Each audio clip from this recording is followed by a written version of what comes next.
ഭീതിയുടെ മുൾമുനയിൽ നിർത്തിക്കൊണ്ടുള്ള ആക്രമണങ്ങൾ തുടർന്നുകൊണ്ടിരിക്കുകയാണ്. ഏറ്റവും പുതിയ അപ്ഡേറ്റുകളിലേക്ക് പോകുമ്പോൾ സൗദി കിരീടാവകാശിയെ ഫോണിൽ വിളിച്ചിരിക്കുകയാണ് യു.എസ്. President Donald Trump. ഇറാനെ നേരിടാനുള്ള എല്ലാ പിന്തുണയും ട്രംപ് സൗദിക്ക് വാഗ്ദാനം ചെയ്തതായുള്ള വാർത്തകൾ വരുന്നുണ്ട്. ഒപ്പം തന്നെ ഐക്യരാഷ്ട്ര സംഘടനയുടെ അടിയന്തര സുരക്ഷാ കൌൺസിൽ യോഗം ഇന്നലെ ചേർന്നിരുന്നു. ഏതാണ്ട് ഒരു 2 മണിക്കൂറോളം ആ യോഗം നീണ്ടുനിന്നു എന്നാണ് മനസ്സിലാക്കുന്നത്. സുരക്ഷാ കൌൺസിലെ 15 അംഗങ്ങളും യു.എൻ. സെക്രട്ടറി ജനറൽ അന്റോണിയോ ഗുട്ടറസും ഇറാൻ ഇസ്രായേൽ അംബാസഡർമാരുമൊക്കെ യോഗത്തിൽ സംസാരിക്കുകയും ചെയ്തിരുന്നു. ഇറാനെതിരെ അമേരിക്കയും ഇസ്രായേലും നടത്തിയത് നഗ്നമായ ആക്രമണമാണെന്നാണ് ഗുട്ടറസ് പറയുന്നത്. അത് ഐക്യരാഷ്ട്ര സംഘടനയുടെ ചട്ടങ്ങളുടെ നിയമവിരുദ്ധ ലംഘനമാണ് എന്നുകൂടി അദ്ദേഹം പറഞ്ഞു വെക്കുന്നുണ്ട്. ഇറാന്റെ ഭാഗത്തുണ്ടായ തിരിച്ചടികളെയും അപലപിക്കുന്നുണ്ട് യോഗം. അങ്ങനെ തിരക്കിട്ട നീക്കങ്ങൾ ലോകമെമ്പാടും നടന്നുകൊണ്ടിരിക്കുന്നു. എല്ലാ കണ്ണുകളും പശ്ചിമേഷ്യയിലേക്ക് തന്നെയാണ്. എന്താണ് സംഭവിക്കുക?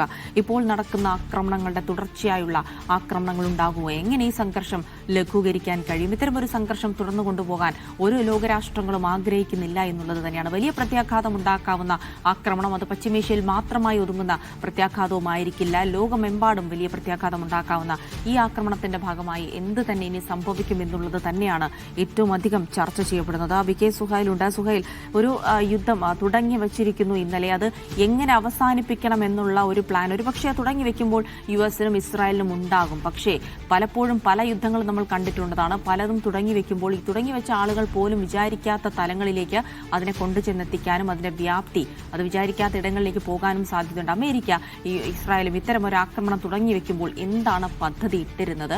അതിലേക്ക് നടന്നെടുക്കുന്നുണ്ടോ? എന്താണ് ഈ ഒരു ആക്രമണവുമായി ബന്ധപ്പെട്ട് ഇതെങ്ങനെ അവസാനിപ്പിക്കണം എന്നതിനെക്കുറിച്ച് ഒരു രൂപരേഖയുണ്ടോ നിലവിൽ?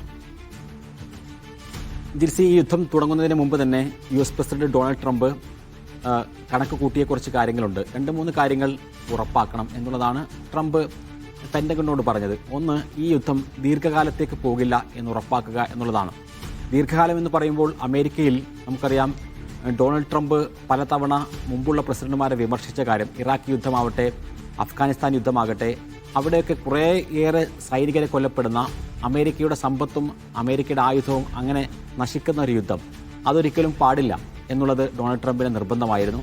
അങ്ങനെ മാത്രമല്ല, ഇത് ആഴ്ചകൾ കൊണ്ട് ദിവസങ്ങൾ കൊണ്ട് തീരുന്ന ഒരു ഓപ്പറേഷൻ ആവണം എന്നുള്ളതാണ് ഡൊണാൾഡ് ട്രംപ് പറഞ്ഞു വെച്ചിരുന്ന ഒരു കാര്യം.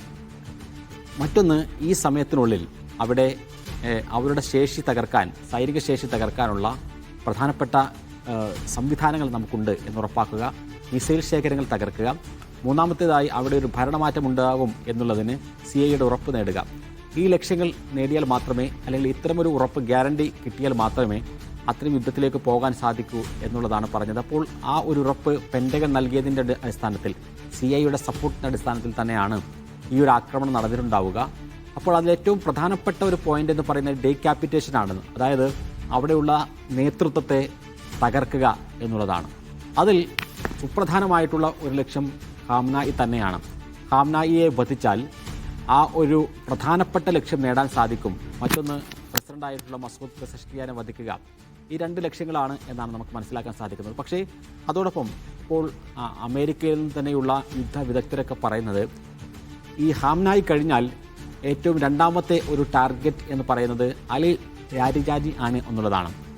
അലി ലാരിജാനി എന്ന് പറയുന്നത് ഇപ്പോഴത്തെ സുപ്രീം കൗൺസിലിലെ നാഷണൽ സെക്യൂരിറ്റി കൗൺസിലിൻ്റെ തലപ്പത്തിരിക്കുന്ന വ്യക്തിയാണ്.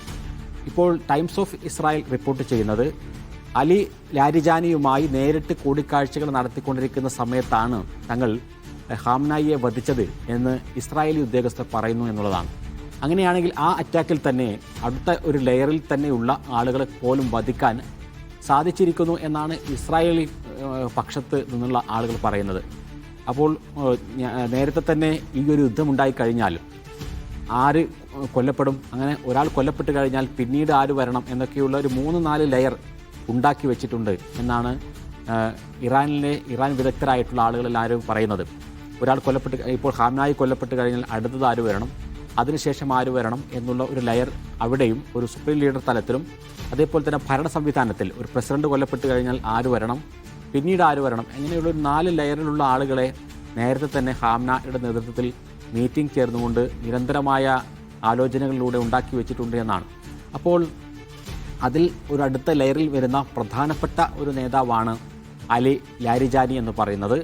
അലി ലാരിജാനിയെ സംബന്ധിച്ചിടത്തോളം US-നും ഏറ്റവും കൂടുതൽ ഭയപ്പെടുന്ന ഒരു വ്യക്തിത്വം തന്നെയാണ്. കാരണം ഇറാൻ്റെ പ്രധാനപ്പെട്ട എല്ലാ കാര്യങ്ങളും ആസൂത്രണം ചെയ്യുകയും അതേപോലെ തന്നെ തന്ത്രപ്രധാനമായിട്ടുള്ള തീരുമാനങ്ങൾ എടുക്കുകയും ഒക്കെ ചെയ്യുന്ന സുപ്രധാന ലീഡർ തന്നെയാണ് അലി ലാരിജാനി. അപ്പോൾ അലി ലാരിജാനിയുമായി കൂടിക്കാഴ്ച നടത്തി എങ്ങനെയാവണം ഇനി ഇറാനും US തമ്മിലുള്ള ഈ സംഘർഷത്തെ എങ്ങനെ മുന്നോട്ട് കൊണ്ടുപോകണം എന്നുള്ള ചർച്ച നടക്കുന്ന ഘട്ടത്തിലാണ് തങ്ങൾ ആക്രമണം നടത്തിയത് എന്ന് ടൈംസ് ഓഫ് ഇസ്രായേൽ അടക്കമുള്ള മാധ്യമങ്ങൾ ഇസ്രായേലി ഉദ്യോഗസ്ഥരെ, ഈ അറ്റാക്ക് നടത്തിയ ഉദ്യോഗസ്ഥരെ ഉദ്ധരിച്ചുകൊണ്ട് വാർത്തകൾ പുറത്തുവിടുമ്പോൾ സ്വാഭാവികമായി അങ്ങനെയാണ് നടന്നതെങ്കിൽ അത് ഇറാനെ സംബന്ധിച്ചിടത്തോളം ഒരു വലിയ തിരിച്ചടിയായിരിക്കും എന്നുള്ള കാര്യത്തിൽ ഒരു സംശയവുമില്ല. കാരണം ഖാംനായി കൊല്ലപ്പെട്ടാലും അതിനുശേഷം ഈ രാജ്യത്തെ നയിച്ച് മുന്നോട്ട് പോകേണ്ട മറ്റൊരു വ്യക്തി കൂടി അവരുടെ ടാർഗറ്റിൽ ഒന്നിച്ച് കൊണ്ടുവരാൻ സാധിച്ചു എന്നൊക്കെയാണ് അവർ പറയുന്നത്. സ്വാഭാവികമായും ഈ കാര്യങ്ങളിലെല്ലാം തന്നെ ഒരു സ്ഥിരീകരണം ഇനി വരേണ്ടതുണ്ട്. ഇറാനിലെ മാധ്യമങ്ങളൊന്നും തന്നെ, സർക്കാർ അനുകൂല മാധ്യമങ്ങളൊന്നും തന്നെ ഖാംനായി കൊല്ലപ്പെട്ടു എന്നുള്ള വാർത്തകൾ അംഗീകരിക്കുന്നില്ല. ഇപ്പോഴും ഈ പോരാട്ടത്തെ നയിക്കുന്നത് ഖാംനായി തന്നെയാണ് എന്ന് പറയുന്നു. ഇത്രയും വലിയ ആക്രമണം നടന്ന് ഏകദേശം ഒരു 24 മണിക്കൂറിലേക്ക് പോകാൻ എത്തുന്ന ഈ സമയത്ത് പോലും ഇറാൻ പ്രസിഡന്റ് മസൂദ് പെസഷ്കിയാൻ്റെ ഒരു വാർത്ത പോലും പുറത്തു വന്നിട്ടില്ല എന്നുള്ളതും ഏറ്റവും ശ്രദ്ധേയമാണ്.